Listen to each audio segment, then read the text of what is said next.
Të nderuar miq, do të flasim për zhvillimet e fundit politike dhe nga aktualiteti me avokatin e njohur Gylse Zhdima, drejtues i fraksionit Reforma Reale. Avokat, përshëndetje, faleminderit shumë për kohën.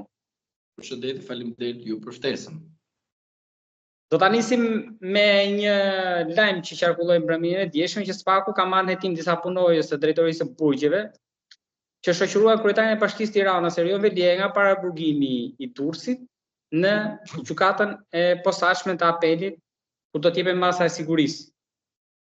Ishin 3 në fakt ardhje nga Durrësi, sepse seansa u shty 2 herë dhe herën e tretë u dha vendimin. E pazakonte edhe kjo. Por sipas prokurorisë, njëri nga punojësit e drejtorisë së burgjeve që shoqëroi Veliaj, pra në makinë, i ka dhënë telefonin për të komunikuar. Ju dini diçka më shumë, si e keni parë këtë? Mund të rëndohet pozita e Veliajt në këtë rast apo vetëm me oficerit të drejtorisë së burgjeve?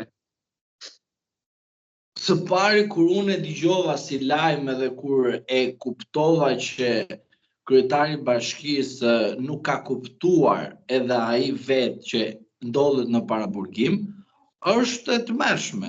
Pse e tmerrshme? Se edhe sikur të luhet një film, edhe sikur ata të ishin aktor, kaq shumë aktrim për të marrë diçka, një telefon për të folur, të komunikuar me dikë, mund ta bënte brenda paraburgimit dhe s'kishte nevojë të merrte një telefon nga një punojës i shtetit. Por çfarë kuptohet e kjo dhe çfarë unë nxjerr nga kjo? Kujt Velia i donte t'i çonte mesazh gjobvënie? Kujt Velia i donte t'i dërgonte mesazh shpëtimi? Mos nuk kishte mundësi të komunikonte me njerëz jashtë shtetit sepse nuk kishte të drejtë të komunikojë jashtë shtetit dhe kabina e telefonit i është mbyll për prefikset jashtë shtetit, edhe flet brenda vendit. Toni avokat, që telefonata që mund të ketë bërë apo mesazhi që mund të ketë çuar është dërguar jashtë Shqipërisë. Patjetër jashtë Shqipërisë, sepse ai shpëtimin nuk e pret më nga brenda vendit. Ai shpëtimin e pret nga jashtë.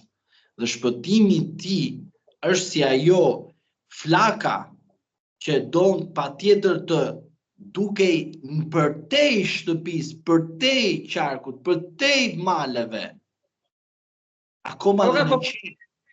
Se do ta bëjnë kojnë ata që ai është i izoluar, është i goditur politikisht nga partia e tij, por nuk guxon ta thotë dot këtë gjë. Dhe prandaj se do ta bëjnë nëpërmjet telefonit të një punojësi të burgjeve, ndërkohë që me personat e tjerë që mund komunikonte me familjar, mund t'u jepte këtë mesazh që filani ose dërgoi këtë mesazh. S'mund ta di as një sekretin, as gruaja e tij nuk mund ta di sekretin ku ai kërkon shpëtim. Ai nuk e diti që mund të ishte i kontrolluar në këtë rast ose punojësit e burgjeve normalisht? Ai ka menduar që brenda burgut është kryetar bashkie, ashtë e fuqi që ka pas edhe jashtë kur dërgonte SMS tek gazetar, tek avokat, tek njerëz të medias për t'i kërcenuar, për t'i thënë që unë jam pushteti, unë jam gjithçka, po edhe një roje burgu normalisht i kanë thënë më vlla, unë do dal nga burgu, mos ke merr akti, edhe ai ja ka dhënë atë celularin. Por unë nuk merrem kush i ka dhënë celularin, unë merrem me kë ka fol ai. Pra, kush është sekreti që të gjithë flasin për një telefon dhe një punojës dhe ulin komunikimin, kaq poshtë, se sa të hetojmë me kë